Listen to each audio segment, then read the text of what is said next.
Hello there, Internet, and amazing creatures of the beyond. Ah, what a wonderful day. It's weekend, I can relax, I can enjoy the weather, it's snowing outside. But what can we do? Anyway, one of you super adorable creatures of the beyond asked me an interesting question. How do I pay so much attention to detail? And that made me ponder a bit and kind of realized I'm very, I don't know, not articulate when it comes to attention of detail. Uh, for me, it's more like finding in advance what the patterns are of details. And it's not a very straightforward solution, let's say, or technique. Mostly for me, it's kind of embedded in my feeling of how I look towards a subject that I'm building in vector design or whatever I'm doing. And I don't know, in a way, I can't say I was born with it, obviously. It was a technique that I have managed to learn over the years. But I looked backwards in my past, and I was thinking, what actually determined me to become so?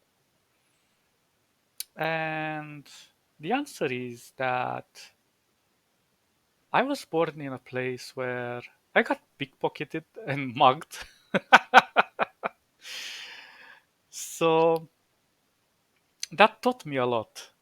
So the first time I was with a friend and we were small and we got ganked by three other individuals. And they said that we should empty our pockets and give them everything. And the little beast that I was, I said, three of you, two of us. Then I looked to my right, my friend was already running, and I was like, okay, one of me, three of you. And then I realized there were more of them, and I took a beating and I learned my lesson. Don't mess up with a group of people that tell you to give you their cash, to give them your cash. Sorry, I didn't have a lot, but they took it anyway. And the second time that happened to me, it was a very elegant thing. Um, an individual came towards me, and without even saying a word, he just slipped his hand into my back pocket. And he was way taller than me, and I was intimidated, of course. But in my mind, I was like, what he's gonna do? He's not gonna find anything. I don't have anything on me. And I was so confident in myself that I didn't realize he pulled out the cash I had in my back pocket. The biggest mistake, I know. Don't ever wear cash in your back pocket, ever. Those are for decorations only. So after a while, after he departed in very friendly terms, I realized I got pickpocketed, but I just didn't realize how I didn't feel like I was being extracting something. So I was creating this security in myself, like yes, I know everything.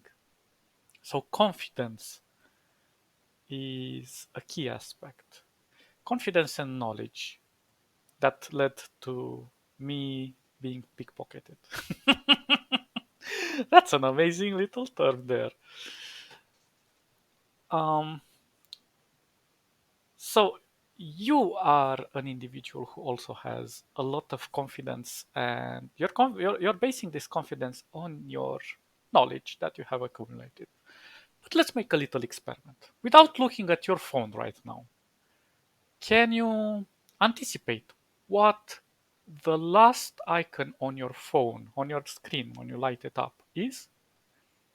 If you guessed it, that means you have a keen eye for detail. If you didn't, that means you have to make some organization in your phone, of course, and get to know what you have on that screen. But we don't pay a lot of attention. We are hardwired to always be distracted by something because we as individuals don't focus on one particular set of things at any given time. We try to keep our focus on the things that are in front of us, but when things are happening in the background, we just lose perception of that, and that is how you get pickpocketed. The moment somebody comes next to you, and let's say you're in a train and or whatever transportation you're using, or even in public, if somebody bumps into you, that should be your first sign of starting to pay attention that something is wrong there. Even if it's not, you should start paying attention because in that moment an action could have happened. Your senses can betray you. So, for example, if somebody pushes um, your shoulder, you're focusing all your attention on the shoulder, on that area of impact. But in that same time, that person can put his hand in your pocket and extract something because you don't realize it anymore. You feel like it's their action of impact that is causing what you feel all over your body if something else happens. And of course, be mindful of all of these things. I'm not giving you any advice regarding how to deal with pickpocketers, but in my experience, if you catch somebody who's pickpocketing you, don't, first of all, don't get scared or alarmed because, in general, people who pickpocket are not aggressive. You can stop them and tell them to show you their hands and take a little bit of space away, and you kindly ask them to get off at the next station or move further away from you if you're in public. And afterwards, when you're in a safe distance, you can go and talk to the authorities if you see it fit and so on. But why I usually think it's a bad idea to just confront them directly is usually these kind of pickpocketers are not acting on their own. So they can have a group with them and things can easily get out of control. So try to act professionally if you can and make this distance between you and individuals. And of course, keep all of your belongings in secure places. Of course, if somebody is very, very professional, they will get to what they want, but the idea is for you to be more perceptive of everyone and everything that's happening around you. I've seen once a pickpocketer. I could not believe my eyes. In a fraction of a second, he just slipped their hand in and out of a pocket of somebody's jacket. And that person didn't feel anything. And I was looking at their hands and I saw so many scratches and so many little fractures on their skin because uh, they don't know what's in that pocket. So sometimes there can be needles or whatever sharp objects that are being carried in various pockets and they get hurt, but they take those risks just to get something. I think there's kleptomania involved as well for somebody to take such huge risks just to get to gain something out of it. But interestingly enough, yeah, they kept up to it. It's a bad, very bad and toxic habit. Of course, I don't tell anybody to take this path in their career if they wish, because it can lead to very negative places in your life. But be mindful of those around you. That's my point. Um, and why do we get distracted so easily? Well, our brains are very, very sophisticated, yet very easy to hack, to mind hack, because we usually like to take shortcuts in our way of thinking and how we access the information. And sometimes we can get very lucky. We can be intuitive and get the answers correct, but with big risks, we can interpret things under a false sense of security. So then things can get shaky after that.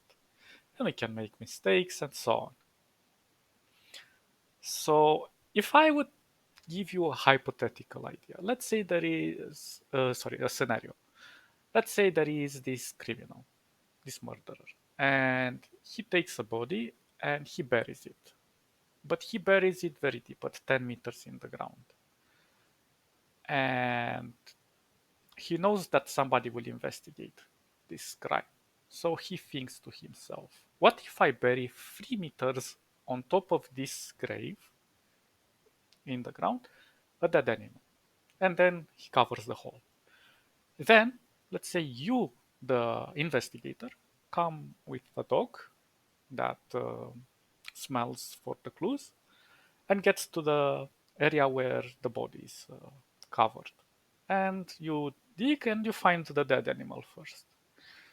And then at that conclusion, you jump and say, well, the dog was misled by the smell of this carcass, so I shouldn't think any further about this and move forward from here because it contaminated the area. But if you would try to dig deeper, then paranoia would come in. It's like, do I really need to dig deeper? Don't I have all the conclusive evidence over here? And that is a very good question because sometimes we get put off by some very, very, very mundane things. And we'll get to that in a moment. And related to this, I saw an experiment once about observation. So, a scientist got out a rectangular object to his students and he said, you do not touch this object. You do not subject this object to any physical experiments. You can only observe and you have to determine what it is. So the object was presented. It had a white milkish color to it, and the students were allowed to only inquire questions about the object. So they inquired questions like, what does it feel to the touch? And he said it feels very granular. Then they ask, does it have a smell? And then the, the scientist said, no, it does not emanate any smell. What is the weight? He said, well, around 100 grams or something like that. So it was very light. And then they ask, is it transparent? Because does it emanate any light if you put it in front of a lamp? So they put it in front of the lamp and they saw that it could emanate. So when I was watching that experiment, I was thinking to myself, well, that looks very likely to be something sort of a plastic polymer. But in reality, the answer was that it was made out of wax. And I was very easily put off by that because we usually jump to conclusions that we assume that they need to have a complicated answer. But in reality, they can be very simple answers just by us implementing a better observation upon it. And one of the reasons I believe that most of us started thinking like this is because of the internet. And you have your internet on your phone, most of you. And just because we are in the presence of this device, that we can see it as an encyclopedia of knowledge, it's like us sitting next to a book and saying, I know this, everything that's written in this book because I'm just looking at the book and I'm absorbing it with my mental thoughts.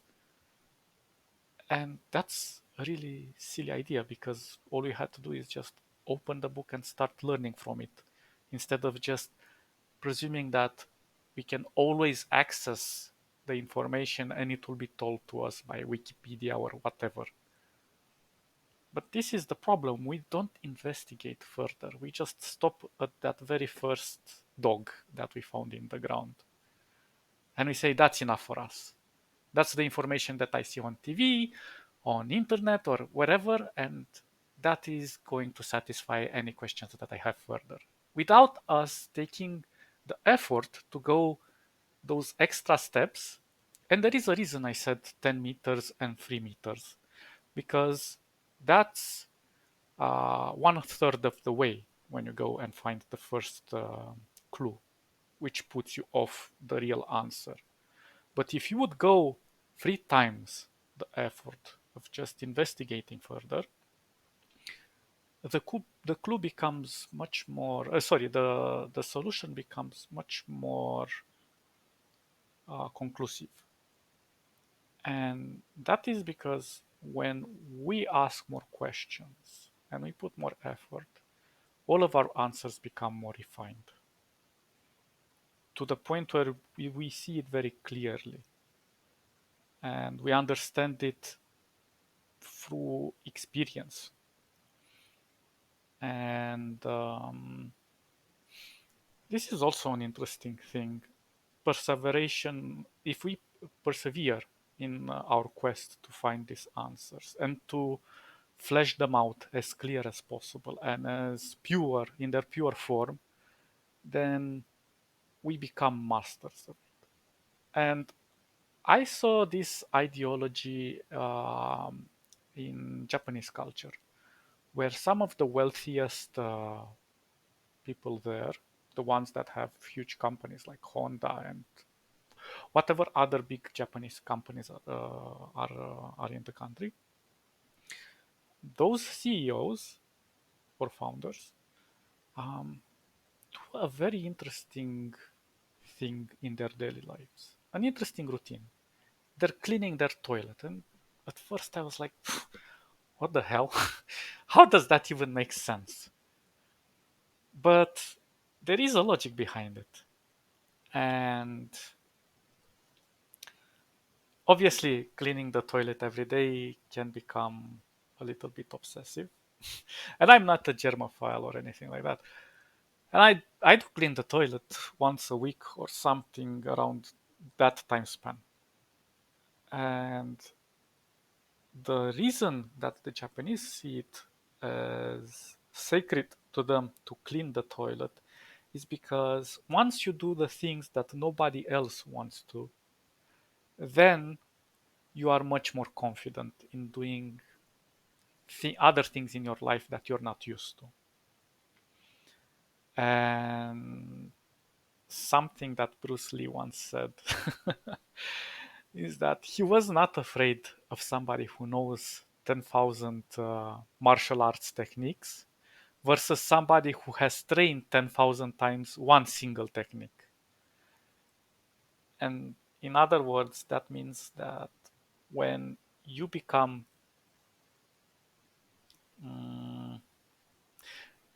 your experience is forged in your fire of knowledge. That is the conclusion. Because the more you experience these things, your techniques, your approaches, and so on, the more refined the result. And in art, this is everything. I cannot give you a straight answer of why I find this my techniques of creating accurate or at least very accurate details, because for me it has become second nature, just like breathing. And I look at it and I think, oh, this feels like it needs to be here, there. But the logic is that experience has forged me in my own fires of knowledge. So always persevere in your quests of knowledge, and always ask questions. Always push yourself further and further and further until you succeed. Hope that makes sense.